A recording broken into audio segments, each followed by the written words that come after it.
Эл ичинде Шах Махмуд Карахан менен Айша бүбүнүн тунук махабатынын 30га жакын версиясы айтылып жүрөт. Алардын кеңири тарагандары төмөнкүлөр.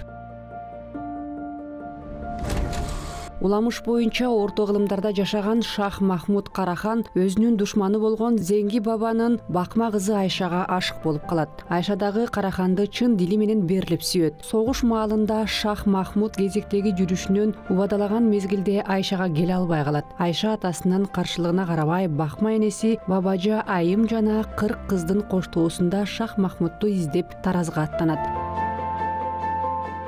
Барар жерине аз калганда Айша Аса дарыясынын жээгиндеги шаарчага токтоп эс алууну чечет. Ошол жерден кырсыктап шөкүлүсүнө уулуу жылан кирип кетип, кыздын башын чагып алат. Өмүр менен өлүмдүн ортосунда жаткан Айшага сүйүктүүсү Шах Махмуд жетип келет. Ошол жерден молдо 2 жаштын никесин кыят. Жаш баатыр Айшанын кулагына 3 жолу «Эми сен бүбүсүң, эми сен бүбүсүң, эми сен бүбүсүң» деп шыбыраганда колуктусу Шах Махмуд Карахандын колунда жан берет. Аза күтүп, азап тарткан баатыр Айшанын сөөгүн ошол жерге коюп, түбөлүктүү сүйүүсүнүн урматына мүрзөсүнүн жанына алып көрүстөн тургузат.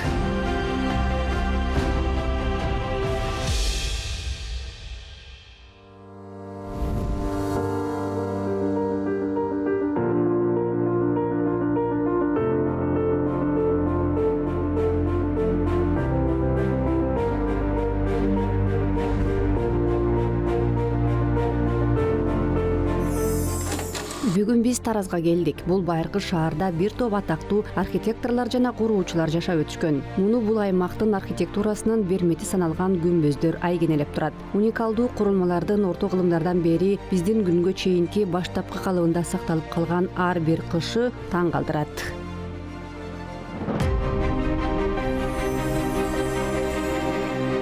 Орто кылым архитектурасынын жаркын үлгүсү Тараз шаарынын диний мемориалдык комплексинин бермети болуп, Айша бүбү күмбөзү саналат.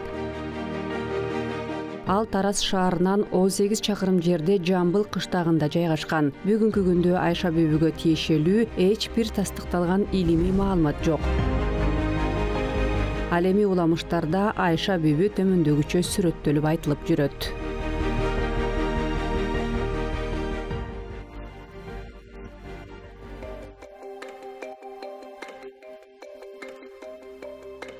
Айшанын энеси Ануар Бегим Олуя Кара Буранын кызы болгон. Анын 2 кызы болот. Экинчи кызы Ануар Бегимди аймактагы атактуу диний акын Сулейман Бакыргани жубайлыкка алган.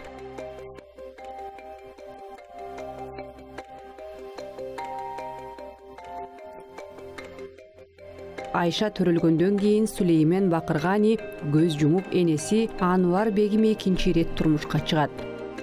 Ошентип Айшанын бакма атасы Зеңги баба болуп калат. Бирок анын тагысымы тарыхта сакталып калган эмес.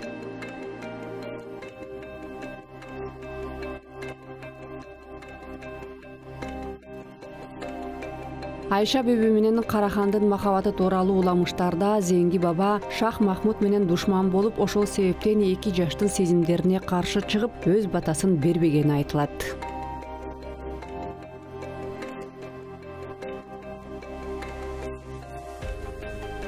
Айшанын экинчи атасы катары саналган Зеңги баба бакма кызына 7 дарыяны кечип өтүп, акыркысын кечээрде өлүм табасың деп тескери бата берет. Мына ошол 7-чи дарыя Тараз шаарынын түндүк батышындагы Аса дарыясы болуп калат. Бул уламыштар Василий Бартольдтун Шымкенттен Улуу Атага чейинки сапар аттуу очеркинде кездешет.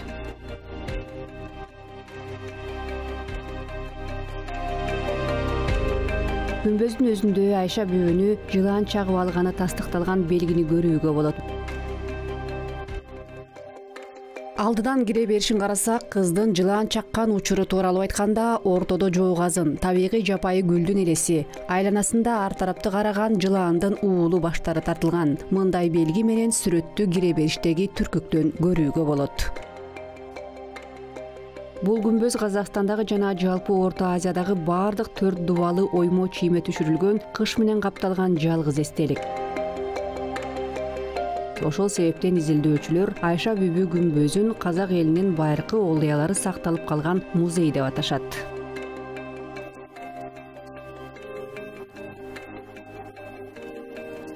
Айша Бүбү күмбөзүнүн дубалдарында төрдүү оймо чиймелерди көрүүгө болот. Мында кочкор мүйүз оюусу, жүзүмдүн сабактарына окшош оюулар дагы бар. Баарынан жоогазындын сүрөтү көп. Күмбөздүн дубалдарында геометрикалык оймо чиймелер дагы кездешет. Мисалы чырым, 8 бурчтук, 6 учтуу жылдыз сыяктуу фигуралар бар.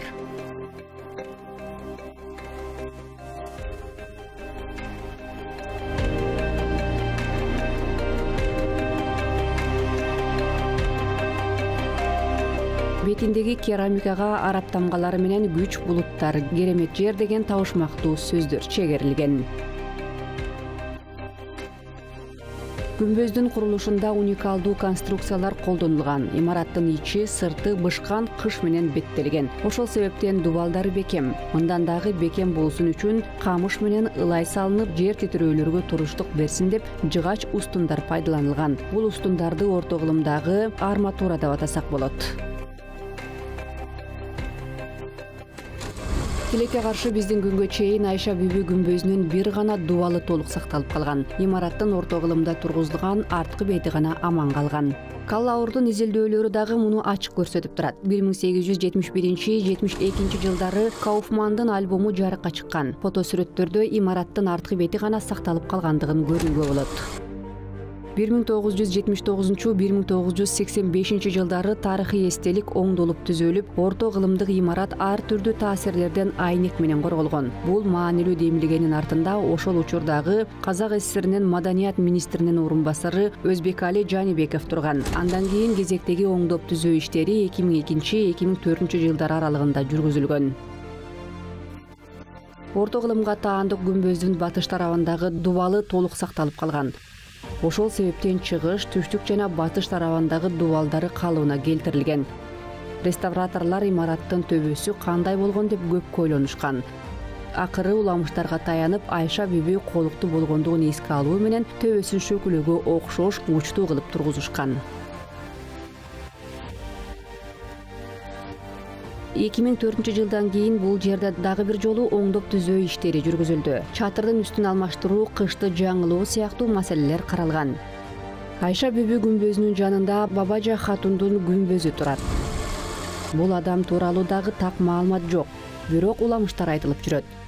Бир уламыш боюнча Бабажа Хатун Айшанын эмчегенеси болгон жана Айша Бүбү көз жумгандан кийин көп жылдар бою анын көрүстөнүндө шам жагып жүргөн. Хатун деген кагандын аялына берилүүчү наам болгон. Ал баарын эле бериле берчү эмес. Демек, бул эл ичинде кадыр баркы бар, элге кызмат кылган, бардар турмушта жашап өткөн адамдын урматына тургузулган эстелик. Менин оюмча, бул жөн адам болгон эмес. Эки күмбөздүн жанаша турганы дагы ошол уламыштын маанисин күчөтөт. Архитектуралык түзүлүшү боюнча экспертизанын жыйынтыгына ылайык эстелик Караханиттердин эрте доорунун тушунда тургузулган. Күмбөздүн композициясы жана түзүлүшү өтө жубуну. Курулма бышкан кыштан тургузулган. Дубалдарында оймо чиймелери жок. Бабажа Хатун күмбөзү толук сакталып калган, анын төбөсү гана бир аз ураган. 1936-38 жылдары Жамбыл облусунда археологиялык пункт жайгашып, аны Пацевич жетектеген. Ал киши жасаган фото сүрөттөрдү карасак, 1870 жыл жана 1938 жылкы сүрөттөрдөн олуттуу деле айырмачылыгы жок экенин байкоого болот. Мисалы, төбөсү жок, алдыңкы дубалы урап, түндүк жана түштүк тарабындагы дубалдары толук жабыркагандыгын көрөбүз. Күмбөздүн төбөсү 1979 жылы толук оңдолуп түзөлгөн. Бабажа Хатундун көрүстөнү канча кылым өтсө дагы бүгүнкү күндө толук сакталып калгандыгынын негизги себеби архитекторлор кыштарды курулушка толук даярдап, ылайыкташтырып койгондугунда. Кыштарды салыштырып көрөлү. Бабажа Хатун күмбөзүнүн курулушунда колдонулган кыштарды изилдеп чыксак, баары тең жука, бийиктиги 6-7 сантиметрден ашпагандыгын байкоого болот. Кыштарды сууга салып даярдашкан. Суудан андагы туздар чыгып кетет. Азыркы күндө Казакстанда курулуш талаптарына ылайык кыштарда туздун курамы 6%дан ашпашы керек дешет. Байыркы мезгилде болсо, кыштарды 3-4-5 күн сууга салып жууп, курамындагы минералдардан тазалашкан. Кыштар жука болгондуктан аны отко салып бышырганда баардык органикалык заттар күйүп кеткен. Мына ошентип кыштын баары бышырылып даярдалган, дагы кылымдар бою урабай сакталып калган.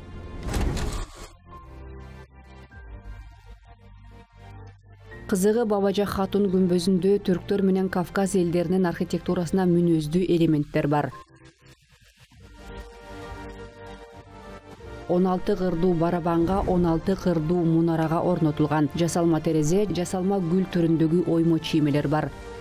Мындай стиль түрк архитектурасында жок. Бул грузин, армян сыяктуу Кавказ элдерине мүнөздүү стиль болуп саналат. Бул стиль мында кайдан келип чыкканы белгисиз. Бир божомолго ылайык Карахан Бабажа хатундун күмбөзүн тургузуу үчүн Кавказдан усталарды алып келген дешет. Ошентип алар Бабажа хатундун күмбөзүнө өз издерин калтырып кетишкен.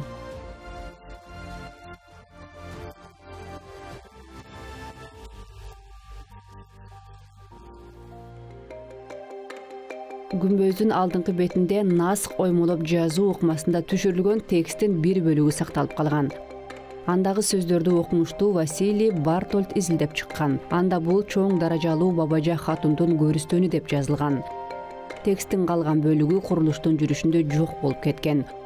Уламыштарга бай эстеликтердин тарыхы мына ушундай. Менин артымда турган эки күмбөздүн тарыхы менен тыгыз байланыштагы Олуя Карахандын күмбөзүнө сапар алабыз. Карахандын күмбөзү азыркы Тараз шаарынын борборунда, байыркы Тараз Рабатынын аймагында жайгашкан. 19-кылымдын соңу, 20-кылымдын 30-жылдарында Тараз жергеси Олуя ата деп аталчу. Мындай аталышынын себеби калаанын чогуу ортосунда жайгашкан Карахан баба күмбөзүнө байланыштуу.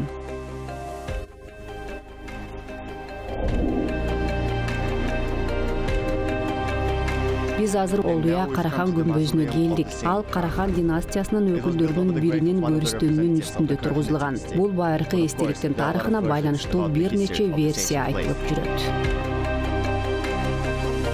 Караханиттер мамлекети 10-кылымда Сатук Богра хан тарабынан негизделген жарым-жартылай көчмөн падышалык. Орто кылымдагы Тараздын гүлдөп өсүүсү ошол Карахан династиясынын 11-12 кылымдардагы башкаруусуна туура келет.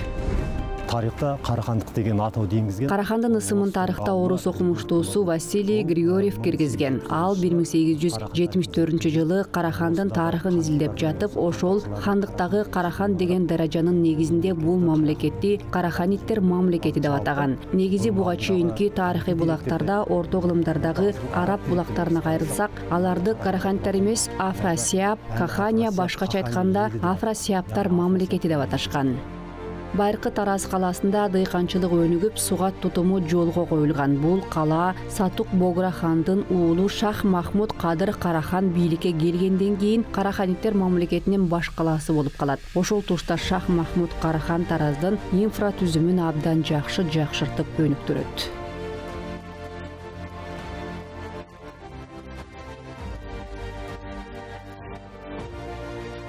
Шах Махмудтун башкаруусунун тушунда Карахан мамлекети өнүгүп өсөт. Мисалы, анын 150 000 куралданган күчтүү жокерлери бар кубаттуу аскери болгон. Мындай аскер күчү менен империя тегеректеги бардык аймакты басып алып, өз аймагын кеңейткен. Саясий климаттагы жагымдуу эле, анткени кубаттуу аскер бар, экономикасы өнүккөн мамлекет катары ошол мезгилде Борбордук Азияда Саманийлер мамлекети саналган.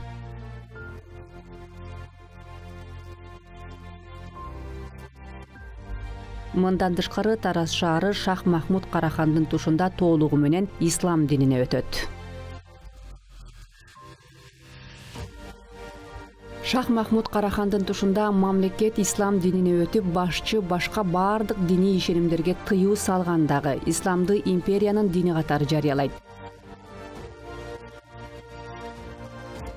Ошондой эле ал багындырган бардык мамлекеттерге ислам дини киргизилет. Ошентип ислам дини азыркы Кытайдын батыш аймагы Кашкар, Синьцзян аймактарына да Борбор Азиянын басымдуу бөлүгүнө жайылат. Бул эрдик үчүн аны эл Олуя ата деп атаган. Шах Махмуд башкарып турганда архитектура, искусство жана курулуш тез өнүгөт. Ал көз жумгандан кийин орто кылымдагы Тараз шаар Рабатынын аймагында Олуя ата көрүстөнүнүн үстүнө 4 бурчтук формадагы күмбөз тургузулат.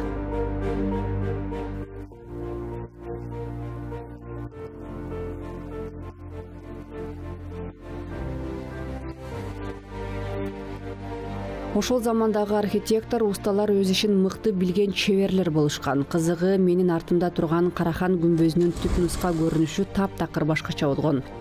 Бул объекттин сырты толук кызыл кыш менен, айрым жерлери жөнөкөй кыш менен капталган. Күмбөздө 35-36 түрдүү оймо чиймелер болгон. Бирок тилекке каршы бул укмуштуудай архитектура эстелиги биздин заманга чейин сакталып калган жок. Адамдардын жана жаратылыштын ар кандай таасиринен улам биз анын баштапкы көрүнүшүн жоготуп алдык. Айрыкча 1865 жылы полковник Черняевдин аскери Таразды күч менен басып алганда шаар көчөлөрүндө катуу салгылашуулар жүрүп, күмбөз аткыланып, талкаланып калган. Ошентип Казакстандын түштүк бөлүгү орус падышачылыгынын курамына киргенден кийин Тараз шаарынын мусулмандары 1900-1905 жылдары талкаланып калган күмбөздү кайра калыбына келтиришкен. Алар өз каражаттарына Ташкенттен архитекторлорду чакырышат. Усталар күмбөздүн ураандыларын толугу менен талкалап, анын ордуна жаңы имарат тургузушат. Эски күмбөздүн мунаралары болгон. Өзбек архитекторлору жаңы күмбөздүн кире беришин бийик кылып, Иран, Перси стилинде бийик мунараларды жапыз кылып орнотушкан. Букара, Самарканд, Хорезм, Фергана, Ташкентте мындай үлгүдөгү имараттар өтө көп.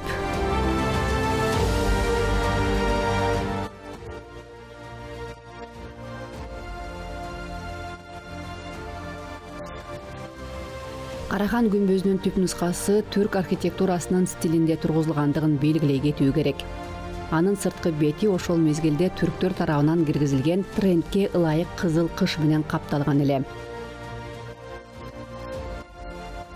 Ак сөөк башчылардын көрүстөндөрүнүн үстүнө тургузулган бардык күмбөздөр мына ошондой кооз бышкан кыш менен капталып, дубалдары өсүмдүктөрдү элестеткен оюулар, геометриялык чиймелер менен кооздолгон. Карахан күмбөзүнүн түп нускасын фото сүрөттөрү Түркстан өрөөнүнүн генерал-губернатору Константин Кауфмандын буйругу менен Түркстан альбому эмгегинде жарыяланган. Күмбөздү оңдоп түзөөдө бышкан чопогуштар колдонулган. Имараттын бети 19-кылымдын соңу, 20-кылымдын башына мүнөздүү, байыркы орус кыштары менен беттелген. Ал эми күмбөздүн ички бетине 12-кылымга таандык эски кыш пайдаланылган.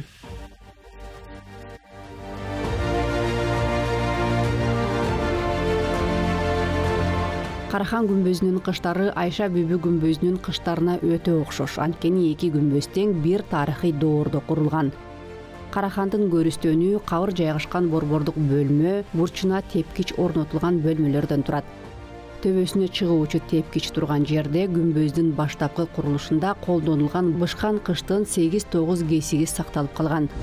Архитектуралык эстеликтин кире беришинде Аллахтан башка кудай жок, Мухаммед анын элчиси деген жазуу бар.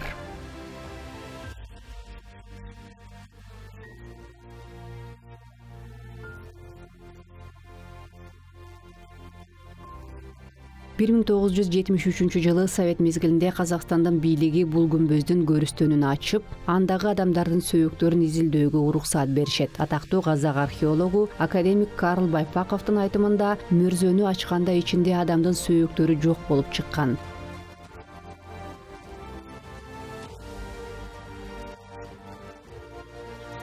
Анда эски араб арабинде жазылган бир нече диний китептер гана болгон. Мунун негизинде Карахандын сөөгү күмбөздүн башка жеринде же таптакыр башка жерде жашыруун коюлган деген бүтүмгө келишкен. Ал мезгилде тынч заман болбогондуктан атактуу адамдардын сөөктөрү жашыруун коюлуп, жанына күмбөз тургузулчу.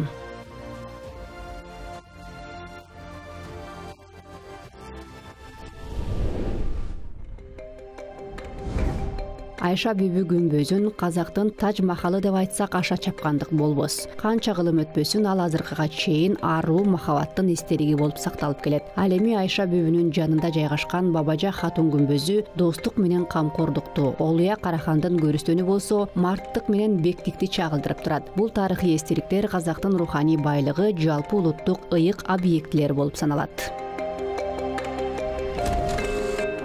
тарых табышмактуулукка бай. Эстеликтер сымал ал өзүнчө көптөгөн сырды катып турат. Убакыттын өтүшү менен сырлардын көшөгөсү ачылып, эстеликтердин баалуулугун арттыра, өзүнүн табышмактуулугу менен замандаштарды өзүнө тартып турат. Балким уламыштар жаңыча чечмеленип, жаңы өмүр табар.